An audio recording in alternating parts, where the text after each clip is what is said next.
Hello, আমি সুইটি। আমি চলে এসেছি সকাল সকাল গোপসোনাকে ঘুম থেকে তুলে একটু জল খাইয়ে বসে দিচ্ছি স্নানের জন্য।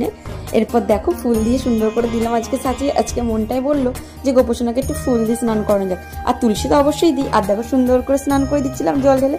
আর যেহেতু রোজ আমি সিঙ্গার লাগাই গোপসোনাকে, তাই সেগুলো আমি একটু আলতো হাতে তুলে দিলাম। আর স্নান হয়ে যাওয়ার পর আমি গোপসোনাকে গামছা দিয়ে আলতো হাতে মুছিয়ে দিচ্ছিলাম সুন্দর করে। মুছিয়ে নেবার পর আমি যে রেগুলার কলার ও কোমর বন্ধনীটা পরাই সেটা আমি পরে নিচ্ছিলাম। আর পরানো হয়ে যাওয়ার পর একটা ইয়েলো কালার ড্রেস পরে নিচ্ছিলাম, কারণ আজ বৃহস্পতিবার, তার উপর আবার গুরু পূর্ণিমা।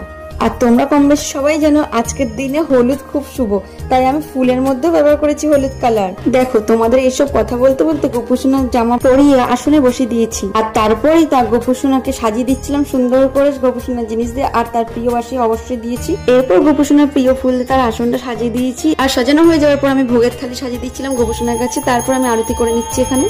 আর আমি এদিকে আরতি করতে থাকি, আর তোমরা ততক্ষণ আমার চ্যানেলটি সাবস্ক্রাইব করে একটা লাইক কমেন্ট শেয়ার করে আমার পাশে থেকো, আর আমার বন্ধু হয়ে যেও। আর প্রত্যেকদিন আমি যে কথাটা তোমাদের সবাইকে জিজ্ঞাসা করি যে আমার গোপসোনাকে আজকের সাজে কেমন লাগছে, সবাই বলো। কিন্তু আরতি হয়ে যাওয়ার পর আমি গোপসোনাকে খাইয়ে দিচ্ছিলাম। তোমরা যারা যারা আমার ভিডিও দেখো তোমরা তো সবাই জানো যে আমি গোপুকে প্রথম থেকে নিজের হাতে করে খাইয়ে দিই। আজকের এই ছোট্ট ভিডিওটা তোমাদের কাছে কেমন লাগলো অবশ্যই জানিও। গোপসোনাকে খাওয়ানো হয়ে যাওয়ার পর আমি মুখটা ধুইয়ে তারপর মুছিয়ে দিই। এটা প্রত্যেকদিনই করি। সবাই সুস্থ থেকো, ভালো থাকো।